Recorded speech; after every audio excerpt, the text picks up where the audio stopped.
Red tags, continuation of our slightly controversial flies, and tonight we're going to be looking at an egg pattern, a fairly traditional egg pattern. So in the vise I've got a slightly larger hook than I would normally use, but this is for demonstration purposes. So this is size 12, just a fairly traditional size 12 trout hook. But for the purposes you need a fairly strong thread. A nylon thread is strong, but don't use thin and thread, because you need to use a very limited amount of thread wraps, and you need to actually pull them very tight around the material. So let's begin. The other material we're using is some egg yarn, some Wapsi egg yarn. Comes in a whole range of colours, and tonight we've got the lovely pink version of this Wapsi yarn. So, firmly in the hook, in the vise. You don't go back very far, because this is going to sit in about the middle of the hook, so you don't need to have that thread going back all the way. Just tidy that up and bring it back until it's about in almost the middle of that hook shank.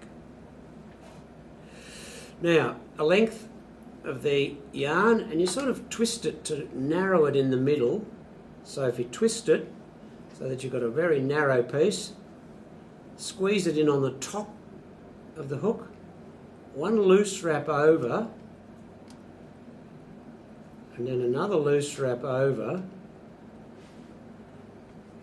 the top of each other. Make sure those wraps stay on top of each other, and then holding it in position. This is why you've got to give it quite a strong pull to lock it in position. And then one more. So I've only got 3 wraps around there.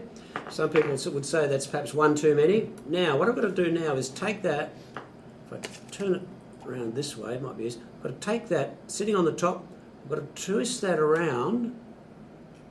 See that? So I twist that around, and now I've got to do in front of it, oops, I've got to go in front of it, so in that crisscross pattern there, just one turn, and then go the other direction, one turn,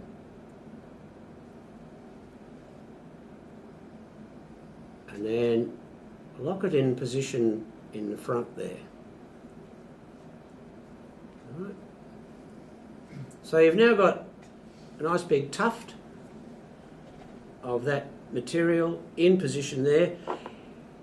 At this stage it might be an idea to put a daub of a head cement or Sally's or something at the bottom of that, and just for safety's sake you can just chuck in a whip finish before you finish it off. Now the part that comes next, the exciting part, is twist the yarns together, and you've got to cut it off now. Now, a lot of people make the mistake of trying to cut it off way too high. It's way too big. That egg will look like a bantam's egg, not a trout egg. So you've got to come down really low, like it's surprisingly low. How much? Oh, hang on. See if I can get that a better shot for you. Surprisingly low about how much you cut off. See that? Not much. Try and cut it off straight, which is a bit hard to see because I've got it sideways here. Try and cut it off straight, and one snip.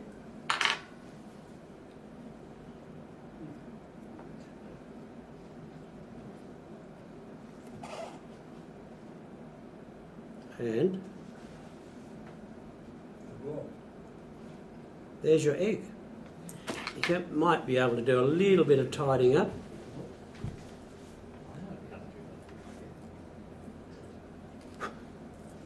This floats, is it? No, it sinks.